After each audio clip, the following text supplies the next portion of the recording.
जनता गड़ाई लेगी, एक गुंडे और माफिया एक एक करके यमलोक की यात्रा के लिए प्रस्थान कर जाएंगे और जनता जनार्दन के साथ अन्याय का हिसाब चुकता होगा।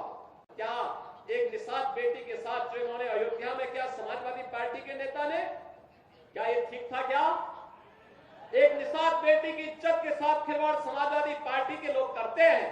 हमारा मंत्री डॉक्टर संजय निषाद वहां जाकर के उस बेटी की हालत देख करके रो पड़ा था और कह रहा था ये है निषादों के साथ समाजवादी पार्टी का कृत्य। लेकिन ये बेशरम लोग हैं, तब भी उस अपराधी के खिलाफ कार्रवाई हो, इसके लिए समाजवादी पार्टी तैयार नहीं थी। उनके लोग तब भी बचाव कर रहे थे, कह रहे थे कि नहीं ये तो निर्दोष है। अरे निर्दोष क्या है? सब कुछ तो उसका प्रमाणित हो चुका है और उसके बाद भी निर्दोष बोलते हैं उसको। कन्नौज में जो किया इनके नेताओं ने एक नाबालिग बेटी के साथ, और उसके बाद भी उसका बचाव कर रहे हैं, उसके बाद भी उसका बचाव कर रहे हैं। क्या ये सही था क्या जो कन्नौज में इनके नेता कर रहे थे? क्या ये सही था क्या? आज तो प्रमाणित हो चुका है कि इनके कृत्य क्या है।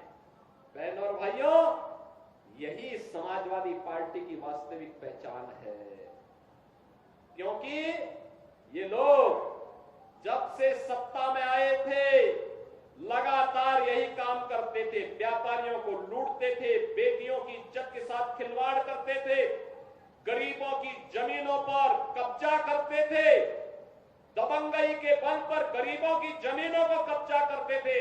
याद करिए, जब मार्च 17 में सरकार बनी थी और सरकार बनते ही मैंने कहा था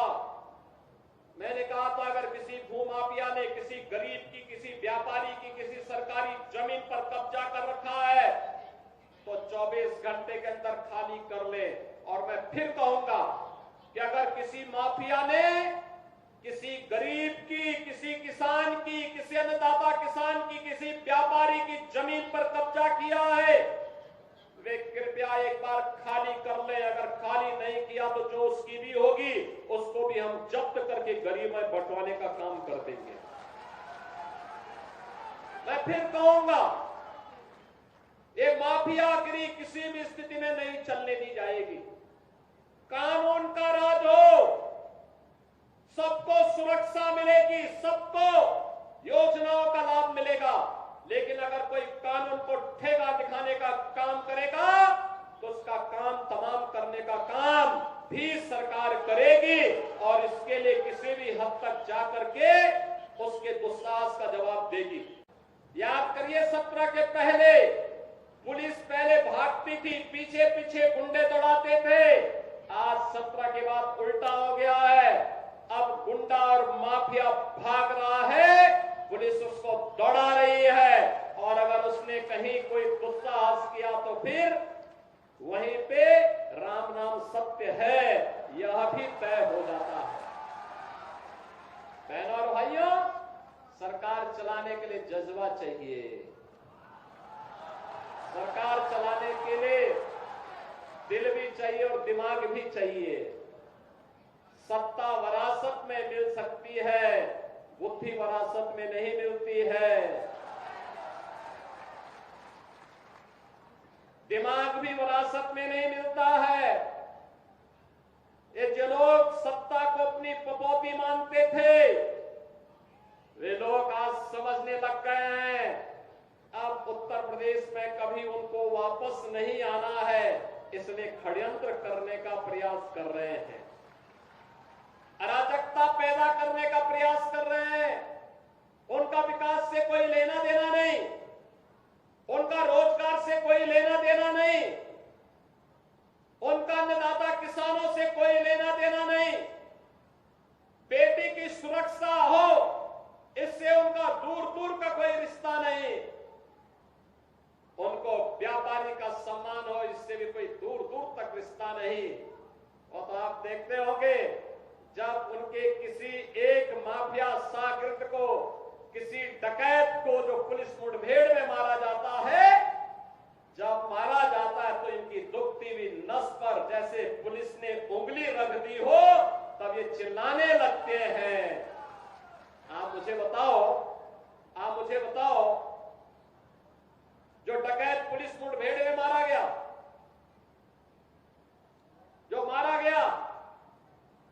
अगर वह डकैत जैसे हथियारों का प्रदर्शन करते हुए डकैती डाल रहा है, वहां ग्राहक भी बैठे हैं, ग्राहकों को खड़ा करके एक तरफ करके अगर गोली मार देता तो क्या उनकी जान को ये समाजवादी पार्टी वापस कर पाती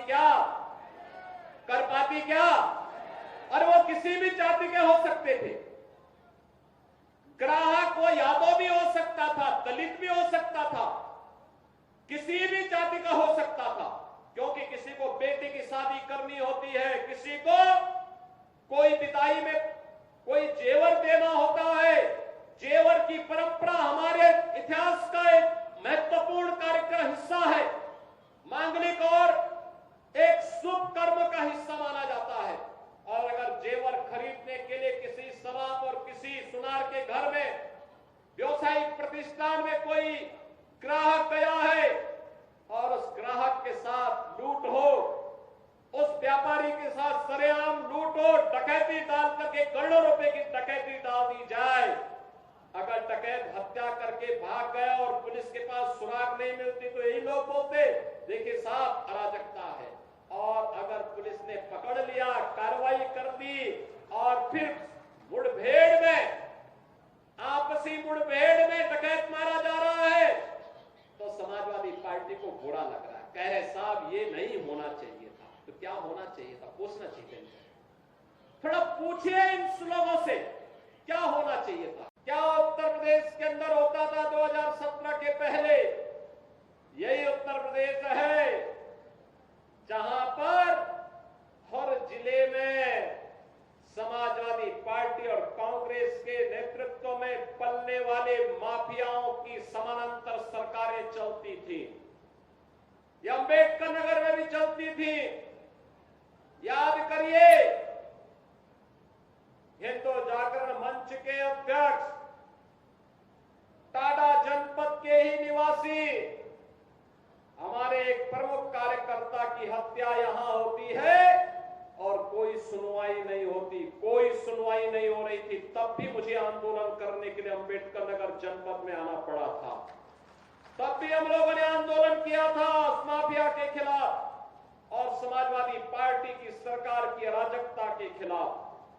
कौन ऐसा जिला था, चाहे वह अंबेडकर नगर जिला रहा हो, अयोध्या रहा हो, मऊ, आजमगढ़, गाजीपुर, प्रयागराज, प्रतापगढ़, सुल्तानपुर, कोई जिला ऐसा नहीं था जहां पर कोई न कोई बड़ा माफिया समानांतर सरकार चला करके आम जनता की आवाज को दबाता था, गरीबों की आवाज को दबाता था, पिछड़ों की आवाज को दबाता था और दलित वंचित योजनाओं से भी वंचित रहते थे।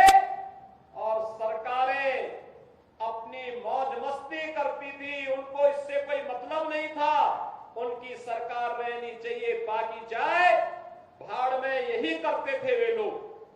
लेकिन 17 के बाद एक एक करके माफिया कहां चले गए ये भी आप सब जान रहे हैं। माफियाओं की छुट्टी हो गई, माफिया मुक्त उत्तर प्रदेश हो गया। जो लोग पर्व और त्योहार में विघ्न बाधा डालते थे, विघ्न बाधा समाप्त हुई।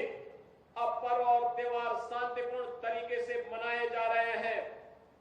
बेटी और व्यापारी की सुरक्षा पर जो खतरा पैदा करते थे वे सभी गायब हो गए और जो बचे हैं वे भी अपनी अंतिम यात्रा की तैयारी कर रहे होंगे। बहनों और भाइयों, मैं तो केवल आपसे कहने के लिए आया हूं, कि रात जलती हुई बेटी के साथ किस प्रकार का व्यवहार होता था और किस प्रकार के वक्तव्य आते थे उस समय के मंत्रियों के, किस प्रकार के बेशर्मी पूर्ण वक्तव्य देते थे समाजवादी पार्टी के नेता। बहनों और भाइयों, ये किसी से छुपा हुआ नहीं है और इसीलिए मैं आज आपसे कहने के लिए आया हूं, एक बेटी तो सबकी बेटी होती है, उस बेटी का सम्मान और उसकी रक्षा पूरे समाज का समाजवादी पार्टी इसका महत्व कहां समझ पाएगी। यहां तो गुंडों की भरपूर फौज खड़ी थी, उनको लेकर के लोग चलते थे, उनको अपना शागिर्द मानते थे। जो जितना बड़ा गुंडा और माफिया होता था, समाजवादी पार्टी में उतना बड़ा ओहदा उसको दे दिया जाता था। और समाजवादी पार्टी के लोग इसी में गौरव से बोलते थे कि देखिए ये गुंडा हमारा इस जिले को संभालेगा। उनको नहीं पता था